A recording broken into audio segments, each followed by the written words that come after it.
Et cette table ronde fait suite à un processus donc, où nous avons élaboré un mémorandum qui fait une analyse de la situation, qui présente des constats, les enjeux et les défis à relever pour la promotion de la culture de l'égalité et bien sûr avec des recommandations.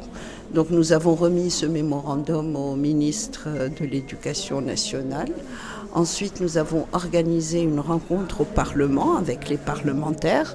Rencontre, c'était une journée d'études avec la commission de l'enseignement. Et là, actuellement, nous sommes à la réunion avec les différentes parties prenantes qui ont appuyé donc notre mémorandum. Il faut absolument que les responsables prennent conscience que la culture de l'égalité est très importante et que la lutte contre les stéréotypes et les préjugés sexistes est une urgence actuellement. L'école d'aujourd'hui fait les adultes de demain.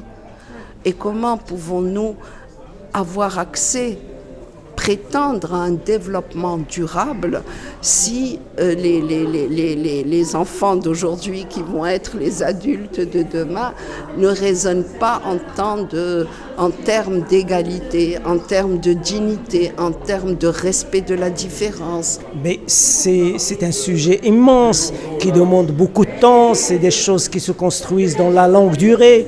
Et évidemment, ça comprend le système scolaire dans sa globalité, mais ça comprend aussi la société.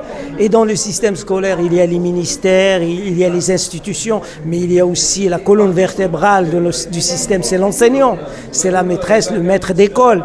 Et dans tout ça, il y a les manuels scolaires, il y a les programmes.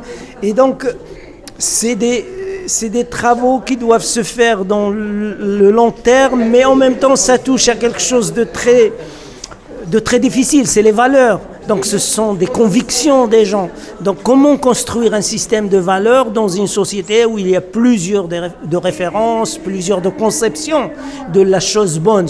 Quand on introduit l'esprit d'égalité à l'école, c'est aussi dire que les filles doivent avoir les mêmes droits que les garçons, les droits d'accès, déjà, le droit d'accès. Alors le problème qui se pose aujourd'hui au Maroc par rapport aux petites filles rurales, c'est que si les statistiques très officielles, que je ne remets pas en cause, nous disent que en première année de primaire, tout le monde va à l'école, enfin presque tout le monde, d'accord, mais l'abandon scolaire chez les petites filles rurales commence dès la première année. Et donc c'est ce qui fait qu'aujourd'hui, au Maroc, au niveau du collégial, il n'y a même pas 30% des petites filles rurales. Il n'y a même pas 30% des filles rurales qui vont à l'école. Donc c'est une grosse injustice, c'est une grosse inégalité. Et bien sûr qui est due à plusieurs facteurs et qui ne peut être résolue que si on introduit vraiment, efficacement et que si on respecte l'égalité dans tout le système scolaire.